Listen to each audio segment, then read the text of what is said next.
So, if you are working on building up your emotional intelligence and you are trying to figure out the best way to map out a plan on your journey towards healing, and let's say you're focusing on a specific issue, a behavior trait, or you're trying to correct your attitude in a certain area, and you're not sure where to start, I recommend starting with measuring exactly where you're at. So create a scale for yourself. So for example, let's say you're working on anxiety.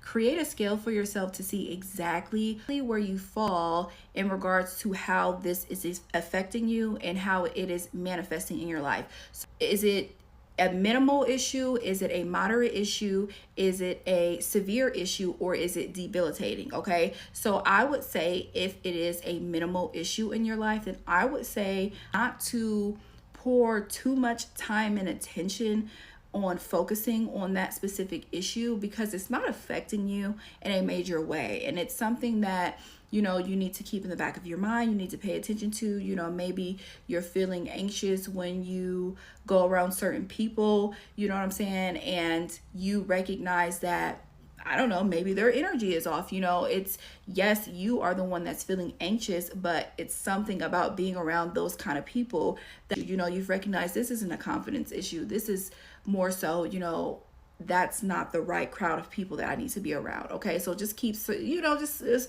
keep it a small little piece in the back of your mind to know, I just probably shouldn't be around these kind of people. It's not the right time, it's not the right place. Maybe in the future, but it's just this is just not it right now.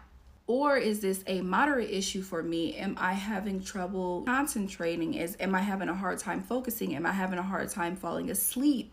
Am I constantly being reminded of this, anxiousness, this anxious feeling in my life? You know what I'm saying? That's when it is like, okay, this is a moderate issue. It's something that I definitely need to pay attention to. It's something that I need to work on taking the proper additional steps to prevent this from going further and worsening. So I want to prevent myself from this becoming a worsening issue. So I need to maybe get out in nature more. I need to find better ways to decompress. I need to probably drink more water. I need to probably eat more healthy. I need to focus on the things that is going to prevent this issue from worsening. And I need to figure out how to take the edge off. I need to figure out how to heal from this issue, because now it's to the point where I'm about to be stuck.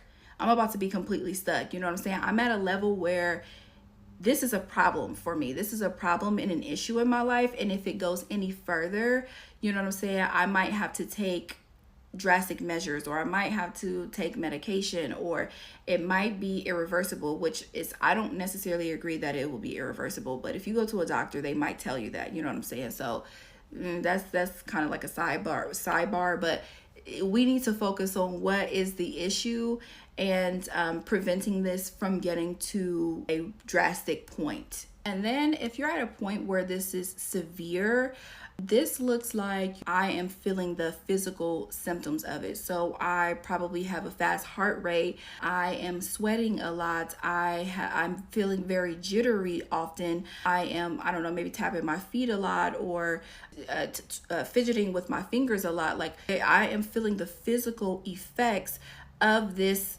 of anxiety in my life. And I need to figure out how to eliminate these issues. Now, typically, if this is debilitating, you might have trouble just leaving your house in general. You probably constantly have a fast, rapid heart rate. You are probably having frequent panic attacks.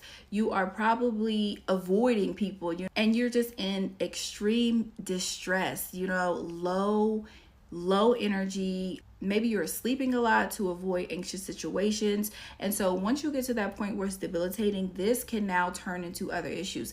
This can now turn into depression, because you're never leaving your house.